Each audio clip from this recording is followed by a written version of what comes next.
Recasting Harry Potter Deepfake style. Hey everyone, welcome back to AsArt with Nick and John. We post 3 times a week, so go on subscribe so you can get notified on YouTube. Also check out asart.space for all the audio and video links. Our journey into the recasting world started with Adam Driver. Oh my gosh, that was so much fun. I remember telling you, John, like, oh, isn't he like the perfect Snape? Because he's so emo and depressing. Yes. Darth Emo makes a good Snape, yeah. I was like, man, he would be so good as Snape. He has the nose. He has like the proportions. Like, this is perfect. And then, no lie, like the next week, Bryan Seeker posts his recasting video. I was like, dude, what?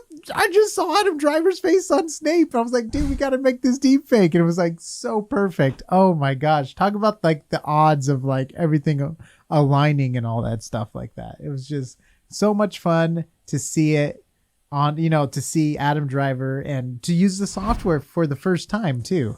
Yeah, so that first one was, I mean, the first few were definitely a challenge, but that first one, Nick's like, and before we even got to the Harry Potter stuff or Snape or anything, Nick's like, hey, we should do deepfakes. I'm like, hey, no. It's like, no.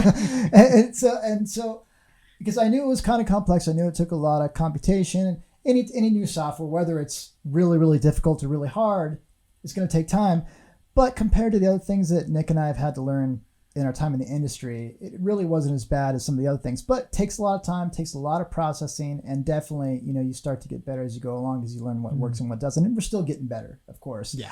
But yeah, so that was a really fun experience. It was a frustrating experience in certain times, but really cool stuff. It practically broke John's computer. But we put duct tape on it and we ran it for the next one with Meryl Streep. Oh my gosh. Yeah, so that was for a very first trial run test that actually came out pretty darn well. Yeah. But we were lucky because his acting, Snape. There was no acting. Film, yeah, exactly. It was more just kind of blank facial expressions, and that worked well because we didn't know as much about, okay, you need to feed it all the expressions in multiple angles that it's going to need to recreate the acting. And then we got funky teeth stuff. And so these, there's a lot of touch up that goes involved. I mean, a lot of people like rip on deepfakes. Oh, they're simple. They're easy. It's just fire and forget. No. I invite you to go ahead and try it. No. Yeah. I love that. No. Yeah, no. No. And then it was so funny because I'm like, John, I want to do this shot. I want to do this shot. I want to do this shot. And John's like, cool, because we never really did multiple shots before. And then he's like, not cool. This takes way too long. No, yeah. I have to say, though, that Meryl Streep one as Dolores Umbridge is probably one of my favorites still. I think that might be my favorite one. Yeah. Oh, my gosh. Because, it was fun seeing it like in the classroom to like, I mustn't not tell lies, the whole thing in the room with the cats and all that stuff. And then when she's like up there at the podium with Dumbledore. Like there were so many good shots where it's just like, whoa, man, this looks so we did a freaking lot good. of shots with her too. We did way more shots than we should have. That was the one that kind of started to burn me out because there was so many shots.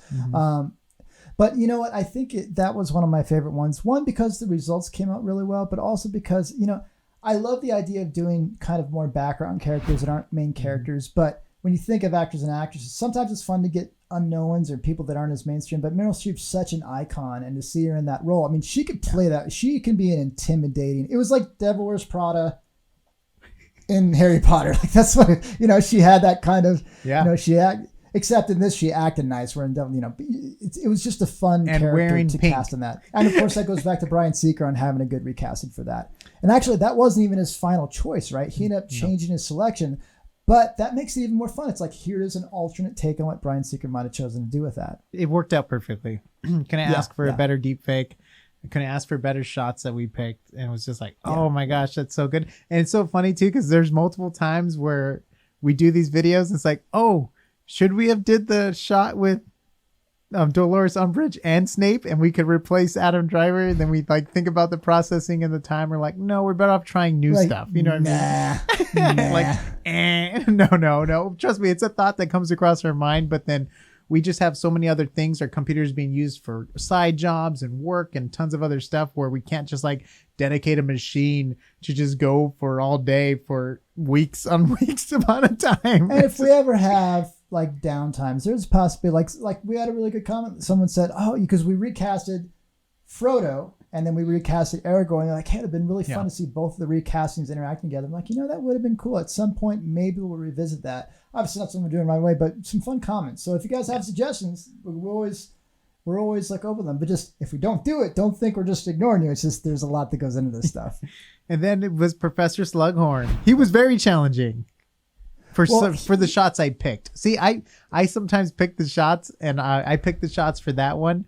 And sometimes I'm like, I'm sorry, John, I picked that shot. Yeah, he gets a little bit over enthusiastic, but for the right reasons. But you know what? The thing that I like the most about that is he's not an actor I'm more familiar with, and I thought he fit the role perfectly.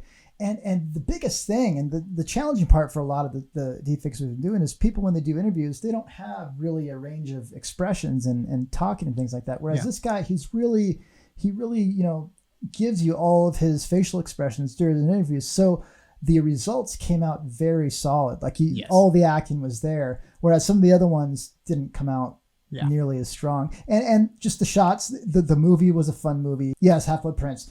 The color palette in that film worked well. The composites ended up going over well.